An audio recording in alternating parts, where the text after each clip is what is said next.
एक महीने में हाँ कर दी थी तुमने हमें, लेकिन उस प्रभा ने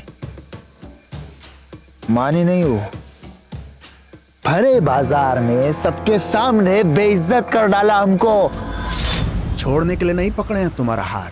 सुनो, 1 हफ्ते का वक्त है तुम्हारे पास। शादी के लिए मान जाओ, नहीं तो इसी गाड़ी में उठा के लेके जाएंगे तुम्हें। छोड़ो मेरा हाथ, मैंने कहा छोड़ो मेरा हाथ। आज के बाद अगर तुमने मुझे परेशान करने की कोशिश की या मेरा रास्ता रोकने की कोशिश की ना, तो सीधा पुलिस स्टेशन जाऊंगी। सीधे जेल में जाकर सड़ोगे तुम।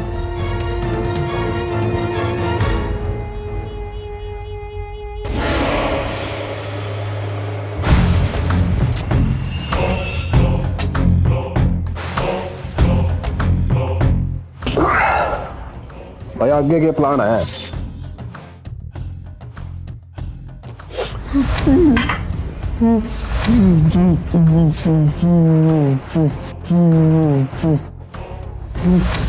कहाँ चला गया?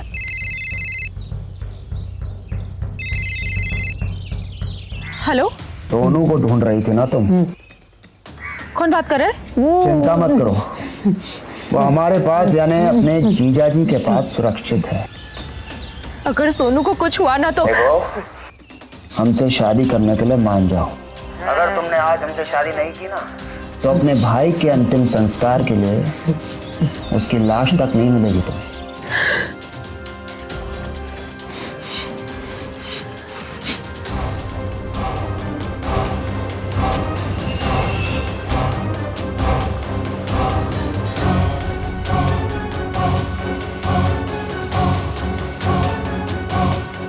जय हो दुल्हन रानी की।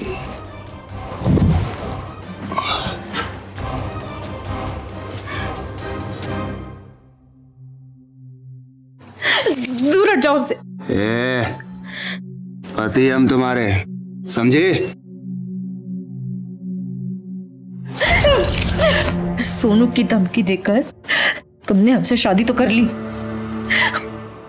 जोर आजमाकर हमारा शरीर भी पालोगे, लेकिन जिंदगी भर हम तुमसे प्यार नहीं कर पाएंगे, कभी नहीं।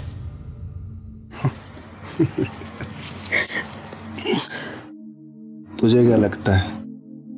हाँ? सबके सामने हमें थप्पड़ मारने के बाद हमने तेरा प्यार पाने के लिए तुझसे शादी की? हाँ?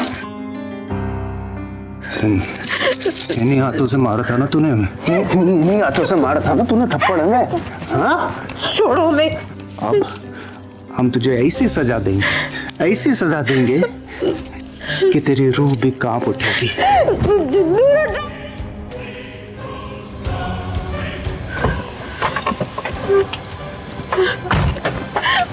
कल मत कर मेरे साथ।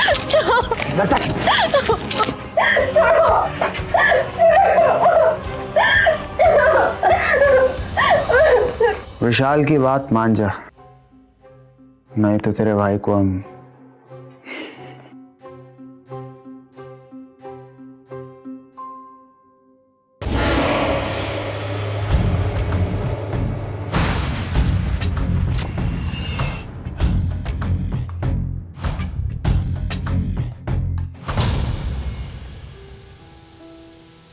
हमने प्रभा का हर एक दिन नरक बना डाला। हम उसे हर दूसरे तीसरे दिन इस विशाल के पास भेजने लगे। लेकिन एक दिन शिखा भाभी ने प्रभा और विशाल को देख लिया। इसीलिए इस राज को राज बने रहने के लिए हमने शिखा भाभी को भी मार डाला।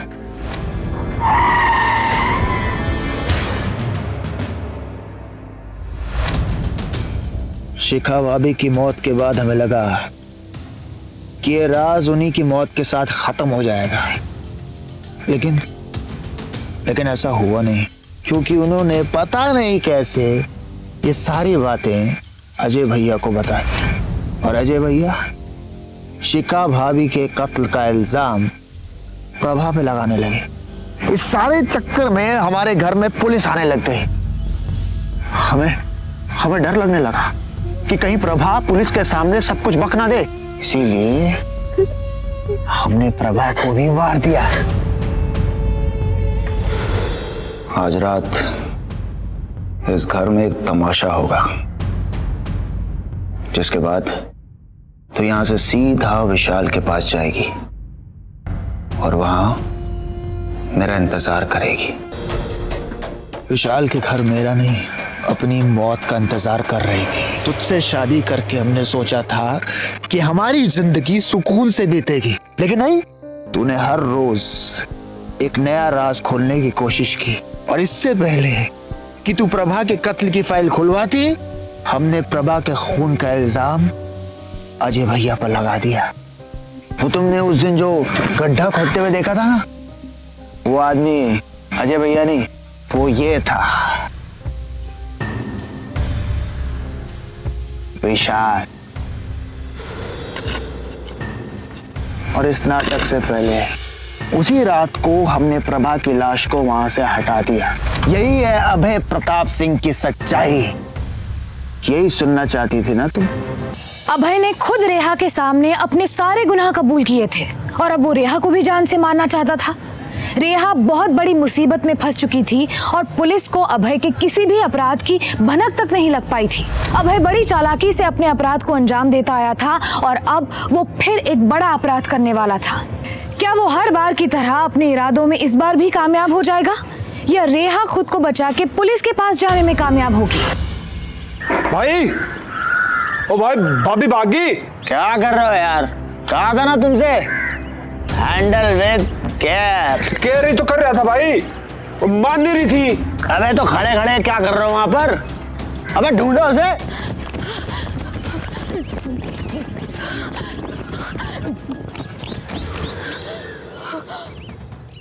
ले ले ले ले ले ले ले, कहाँ जा रही थी हमारी बीवी?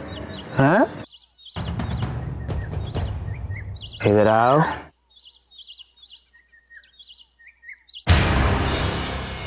भाभी गुड मॉर्निंग। कम कम।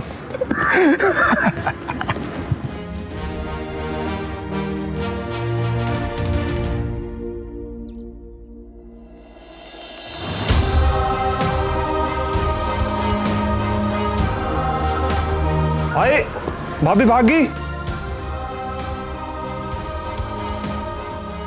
भाई, भाभी तो वाकई में भागी। अबे कहाँ भागेगी? तू ओवर कॉन्फिडेंट तो नहीं हो रहा?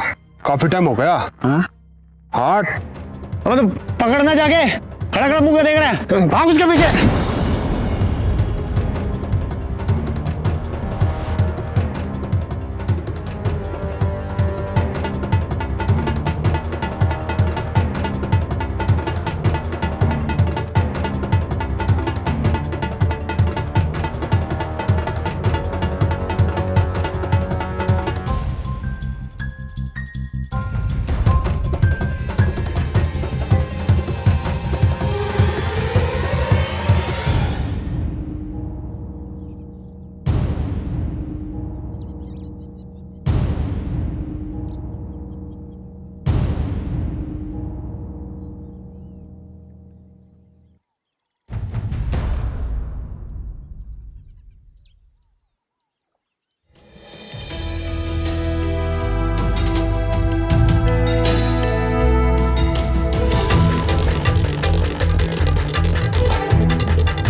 मेरी बात सुनो, मुझे सब पता चल गया है। असली क्रिमिनल जो है वो अभय है। कल सीमा ने विशाल को मेरे कपड़े पहनकर गड्ढा खोदते हुए देख लिया। ये सब सिर्फ हमें फंसाने के लिए किया गया है। चलो मेरे साथ। नहीं, हमें कहीं नहीं जाना, हमें जाने दीजिए। चलो मेरे साथ। छोड़ दो। ले भाई, सारा जंगल छान मारा, भाभी तो यहाँ पिकनिक मना रही है। क्या बात है भाई साहब, आज अपने भाई होने का आपने फर्ज निभा दिया। अब इसे भेज दीजिए हमारे पास। या इधर आ। वही रुक जाओ भाई, मुझे सब पता चल गया है। तू मुझे जेल भेजना चाहता था ना, अब मैं और रेहा जाएंगे पुलिस स्टेशन और तू जाएगा जेल। अरे भाई साहब, आप बीच में मत आओ, इसे हमारी तरफ आने दो। रेहा इधर आ। रेहा इधर आ। अबे!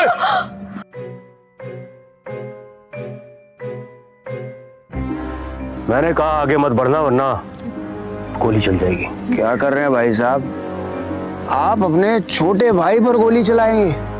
भूल गए आप इसे मारना चाहते थे, हम मार देंगे इसे। रेहा इधर आ। अबे! रेहा, जाओ यहां से।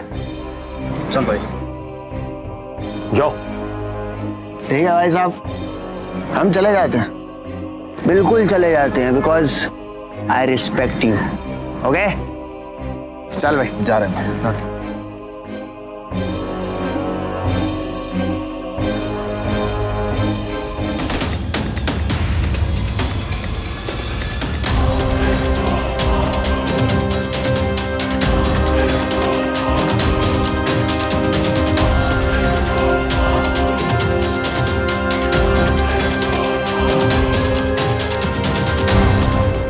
ये क्या करते तुमने? हाँ?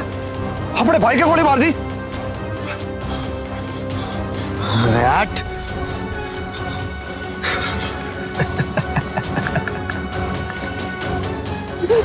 हमें मत मारिए, हमने कुछ नहीं किया। डर रही है?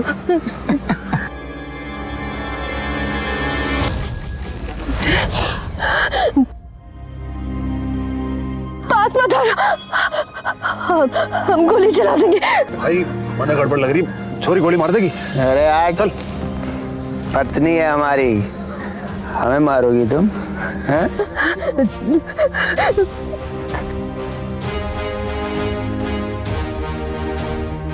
हमें मारोगी तुम? हैं? इधर मारोगी? हैं? किधर मारोगी? पीछे हटो, पीछे। हाँ, गंदे गंदे। मैंने कुछ नहीं किया।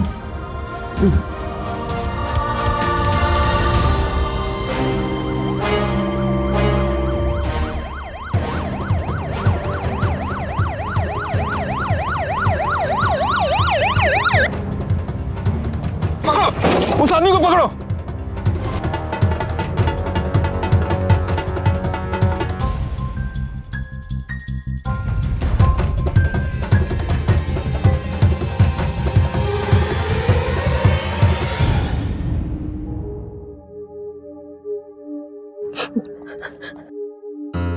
हमने जानबूझ के नहीं मारा। ठीक है, ठीक है, आप ये गन हमें दे दीजिए।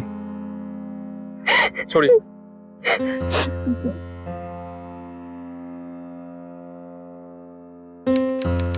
अजय तो वहीं स्पॉट पे ही मर चुके थे और हॉस्पिटल ले जाते वक्त अभय ने भी रास्ते में दम तोड़ दिया था।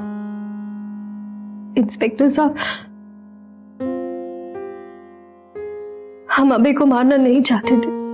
हम जानते हैं आपने अपने डिफेंस में गोली चलाई। विशाल ने हमें बयान दिया है कि वो दोनों मिलके आपको जान से मारना चाहते थे।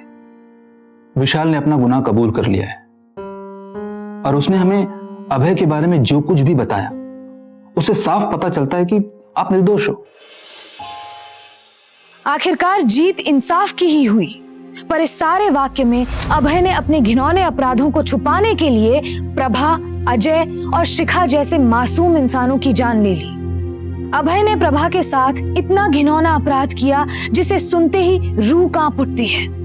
अपने झूठे अहम के लिए सरफिरे अभय ने प्रभा का मानसिक और शारीरिक शोषण किया और इतना ही नहीं, उसने प्रभा की हत्या तक कर दी।